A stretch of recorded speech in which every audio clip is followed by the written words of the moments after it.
Hi, class. My name is Tanya Smith, and I'm in Bree 110.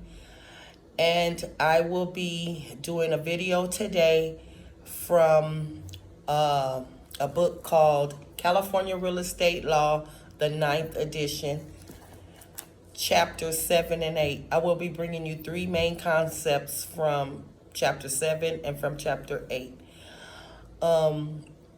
So the first main concept that I learned is about the statute.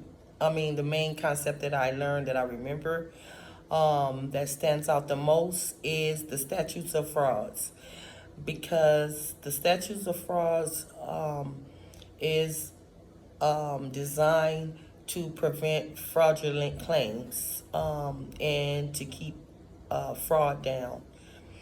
Okay, so putting a contract in writing helps eliminate these kinds of problems and disputes because the document is solid evidence of existence of an existing agreement, and its essential terms. So that's the first main concept that I learned from chapter 7. And the second main concept that I learned is about the modification of a contract when both parties agree to something, and they have a written contract that, and it has an error or a mistake or omission or something that they both agree to change. Okay, and it must be a modification. Must be supported by a new consideration unless the original contract was oral and the modification is in writing, or the modification is already executed or executory. Executed means that the contract, they have already been working on the contract that they agreed to originally, and executory is it hasn't been, the original agreement that they agreed to hasn't, they haven't been working started they haven't started it. And it must be in writing if the oral contract provides that it can only be modified in writing, or the contract as modified is required to be in writing by the statutes of frauds. Okay, so that's the second concept that I learned from chapter 7. The third concept I learned is about contract lawsuits. Okay, and the statute of limitation. In California, a lawsuit that is a written contract, is based on a written contract, generally must be filed within a 4-year time limit, okay, after the breach occurred.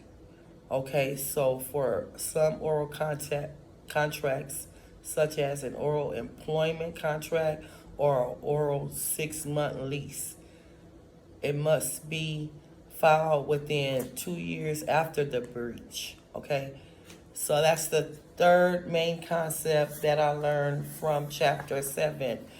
The first main concept that I learned from chapter 8 is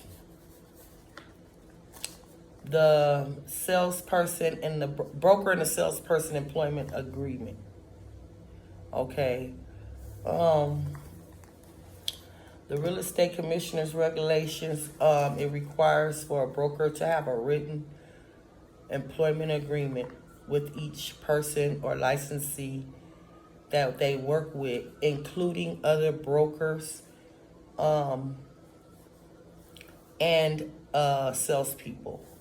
Okay, so they must have this agreement, and that also keeps problems from occurring in the future, along with other forms.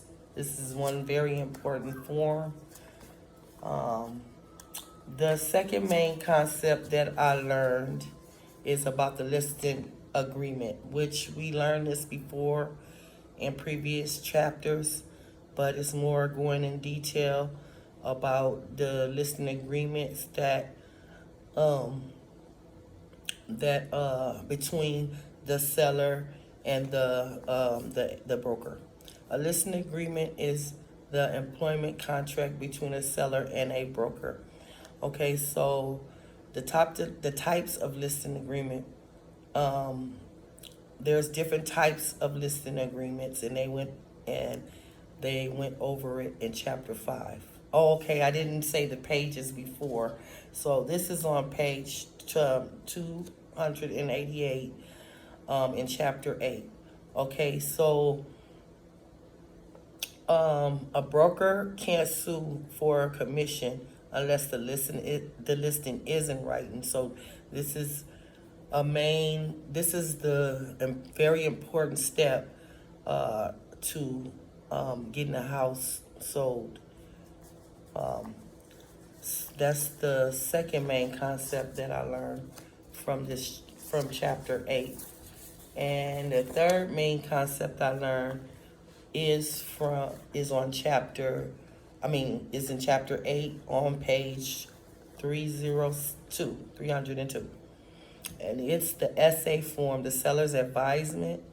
Okay, so immediately after you give them, after you sign the listing agreement, you have to give them this this form as a broker, and it is to advise them as important list of disclosures under categories: general disclosures duties and statutory disclosure duties. Okay, so that's the third main concept that I learned from chapter 8, is about those forms and those duties of a broker. Thanks for listening, and thanks everybody, and have a blessed day. Thanks.